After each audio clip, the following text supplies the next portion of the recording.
What's up, people? It's your girl Adeola. Anybody know about the Mo Ibrahim Foundation? You know, those guys that like to recognize and celebrate African leaders that develop their countries. So every year they release an index of who's doing well among African leaders and who's not doing so well, you know. Yeah, I like them. I like what they do. My only problem with the Mo Ibrahim Foundation people is that they have no respect for the giant of Africa. I'm talking about Nigeria. Can you imagine? They just released their 2012 index, saying that the African country with the best government right now is Mauritius, followed by Cape Verde, Botswana, and Seychelles. In fact, they said Tanzania is now one of the top 10 countries in Africa that are doing well out of 52 countries. Yep. They claim that they arrived at their conclusions using 88 indicators drawn from 23 independent data providers in Africa and abroad. Of course, Ghana was also one of the top 10. I mean, excuse me. But when it comes to Nigeria, yeah, they said the quality of government that we have right now, that it dropped us down to the bottom 10. You know, like the 10 worst governments in all of Africa, you know. Imagine the South Africa, Kenya, Egypt, that they are all performing better than Nigeria.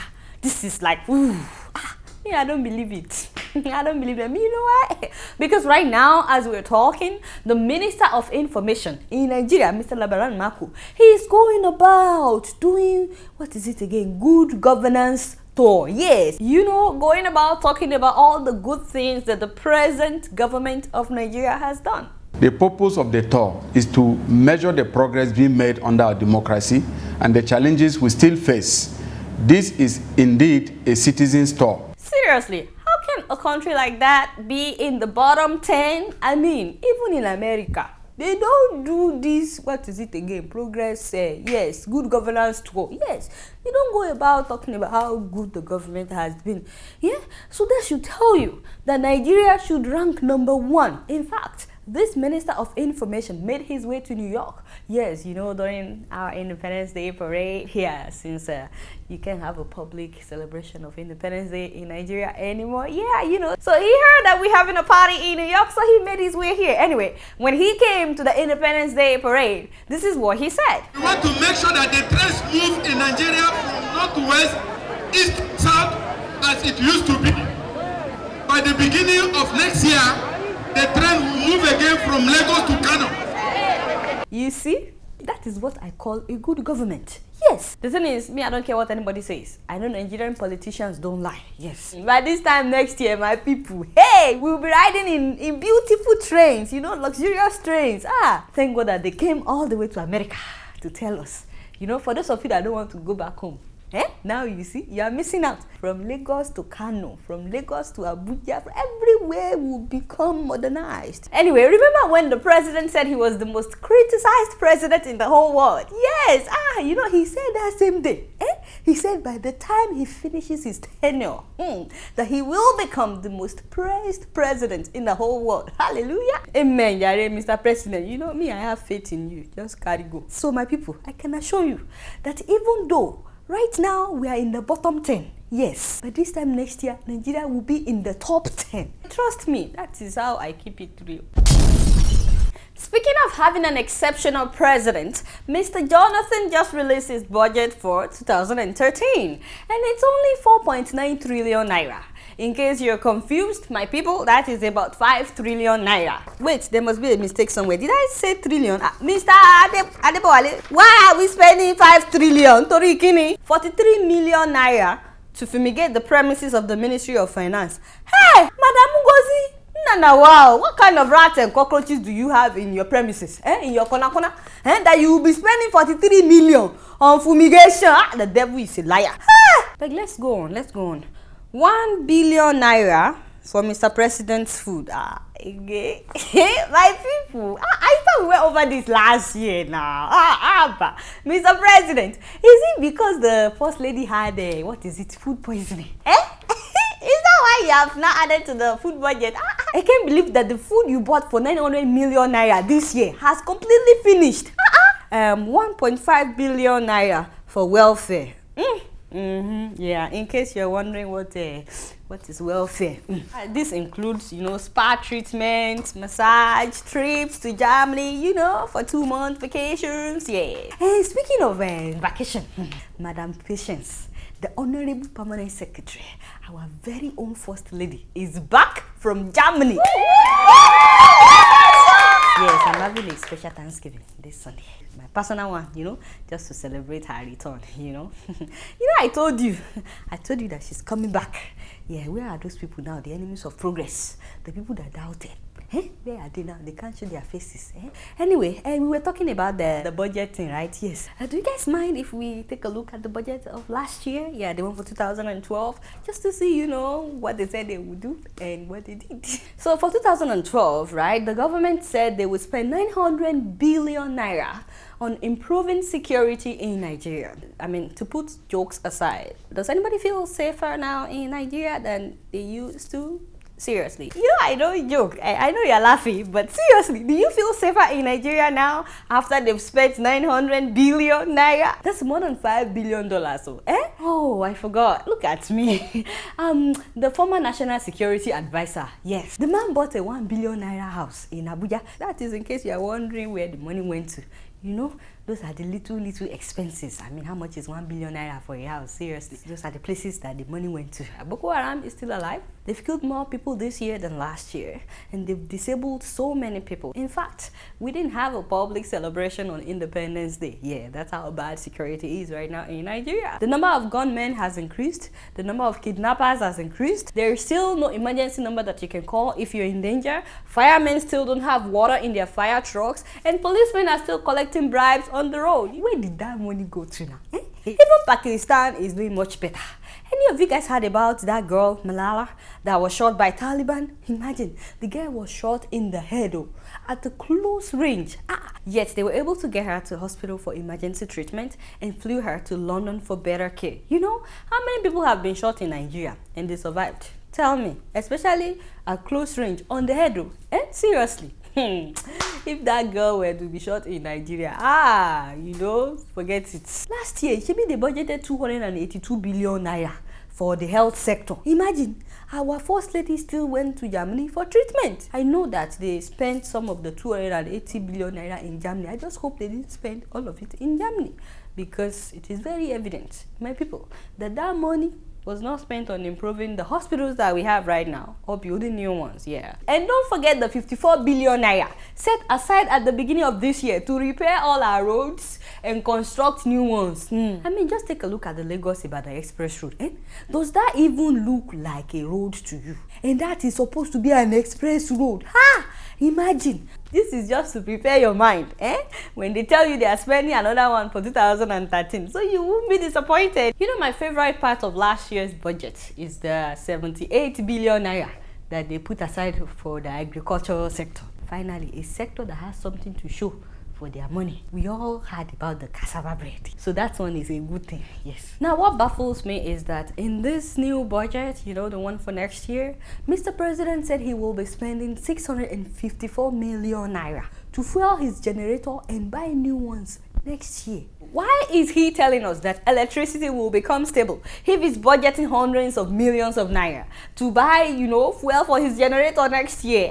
Is there something that Mr. President is not saying? You see? Hey, I'm just keeping it real. So speaking about budget, do you guys know that the president of South Africa, Jacob Zuma, spends 1.2 million pounds every year for the upkeep of his 4 wives? People have been complaining since he came into power about the cost of maintaining multiple wives, and more than 20 children. Yeah! But when he married his last wife this year, yes, some members of his party, they were like, only one wife should get the benefit from the state. I mean, one wife. Only one wife. One wife. Thank you, Jare, Mr. Kibaki. Yes, they said since he decided to have more than one wife, that he should be able to support them without using state fund. Do you know each of these wives have our own secretary, our own staff, our own everything? In fact, the Zuma household has 31 drivers. Just in the household, 31 drivers. I said, hey, these women are powerful. It's good to be a first lady, especially in Africa. And speaking of powerful first ladies, have you guys heard? The wife of the former prime minister of Ethiopia, yes, the one that died. His wife has refused to leave the palace. I mean, she refused to leave for the new prime minister and his family. Yeah, just imagine. They offered this woman and her children 3 different residential villas in Addis Ababa. They said, choose one, madam. You can't continue to stay in the presidential palace. You have to choose one. She refused. So, you know, they've sworn in the new prime minister since last month. Yeah, but the guy is still practically homeless. I mean, well, yeah, you know what I mean? Because this woman won't leave. Well, I mean, he's living in the western suburb part of the capital. Yeah, but the woman has refused to leave. How can you be a prime minister for 21 years and not build your own personal house? And it sounds like they were planning on being in power forever. My beautiful sisters, if your husband assumes a position of power that comes with housing, please don't get too comfortable. I beg, just make sure that you guys have your own personal house. Whatever happens to her, if she decides to leave, or if they eventually carry her out, I'll keep you posted. You know me? I'm just keeping it real. So moving on to Kenya, a Catholic priest, that is Father Francis Rua, has been heavily criticized lately because he's preaching that there's a healing power in urine. That thing smells, please. Yeah. Apparently, he drank a cup of urine in China that healed him of back pain. That is what he said. And since then, he's been proclaiming that urine can do wonders. In fact, he said it can cure HIV/AIDS. Unfortunately for him, though, his church members did not buy into the theory. In fact, one medical doctor in Kenya called the Reverend Father a crackhead. You know, guy, that is so sad. What an insult. How can you insult a man of God like that now? But he was able to convince a group of people. What are they called again? The Charismatic Union Throng. Yes. And yeah, something like that. So they faithfully meet every Wednesday morning. You know what they do? They pray and then they drink their urine. Seriously, I'm not kidding. They pray and then they go and drink their urine. Hey! There are so many people that believe his story now that he opened his own university where people can learn about urine. Yeah, he called it University of the People. I don't know why he didn't call it the Urine University, seriously. But, you know, he called it the University of the People. And he furnished this university with computers so people can browse about urine, you know. And he teaches these people about the power of urine, the kind of urine they should drink, and the quantity that they should drink. University of the People, an institution where the people of Njiru, a village tucked in the heart of Meru County, got to learn about what Father Rua says he has been researching on for years. Urine. But this Catholic priest likes putting everything into context. The miracle of urine therapy. Urine medicine. What? Urine is medicine. Okay, so for those of you that are now interested in urine therapy, this is how you drink it. Now, as you can imagine, the process of collecting is pretty simple. All you need is a clean glass and a full bladder. Voila! Ooh, it's warm. Just how I like it. Hot and fresh. Now, in terms of flavor, if you're new to this, or if you had asparagus last night, you probably want to cut it with apple juice. So here we go, to your health. See, it's just a joke. It's just a joke. Anyway, this is not just happening in Africa. There are so many people all over the world that also practice this habit. There is this woman in Colorado that has become addicted to drinking her own urine. I'm addicted to drinking my urine. I drink it like I'm in a beer drinking contest. Sometimes tastes maybe a little lemony. Carrie has also found other ways to consume urine besides drinking. I use urine for toothpaste. I think it's brightening my teeth from the inside out. I use urine under my eyes, in my ears, behind my ears, through my hair. Adding it to your bath is really good for your skin. Aged urine is real good for lotion replacement. You put it in your skin and it completely changes the texture, moisture. This is my eye cup. And I fill it up with urine and then hold it over my eye with my eye open. It's not easy because it burns. That woman needs prayer. She needs deliverance. Seriously. please pray for that Reverend Father too. You know me, I'm just keeping it real. So last week I asked a question and some of you guys responded in your emails. Don't forget you can send me emails to let me know your thoughts about the show. So my question last week was, what needs to be in place so that people will stop taking laws into their own hands in Nigeria? You know, so they will stop burning people because they steal pepper in the market. So that was my question. So Chukwuemeka Great from Canada says, there is no system that punishes offenders in Nigeria. Even the killers of Bola Ige have not been found till today. That is true. And he was the Attorney General, the Minister for Justice. Well, Chukwuemeka, that's the truth right there. You can trust the police in Nigeria right now. But it is not an excuse for people to take laws into their own hands. Now, Jafar from Kano says, the jungle justice taking place in Nigeria can only stop when we have a free, fair, and credible election. Well, Jafar, let's all hope that's the case in 2015, that we'll have a free, fair election. So thanks for sharing your thoughts. You know, keep them coming. Now that I've told you about the budget of the Nigerian president, let me know which of his expenses you think is the most ridiculous, and I'll read some of your answers on the next episode. Before I leave today, I want you guys to see a little bit of Mauritius. That's a beautiful country in Africa.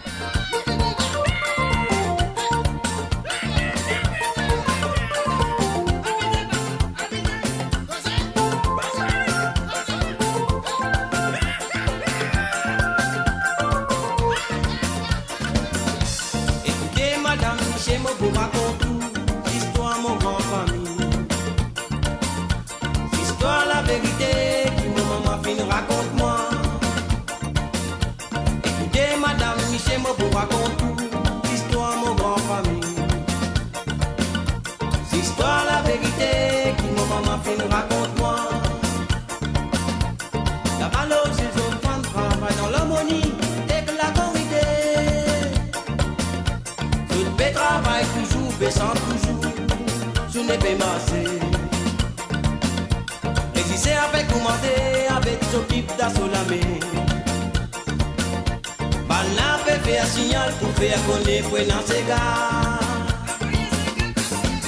Vous dites bonsoir, merci bonsoir.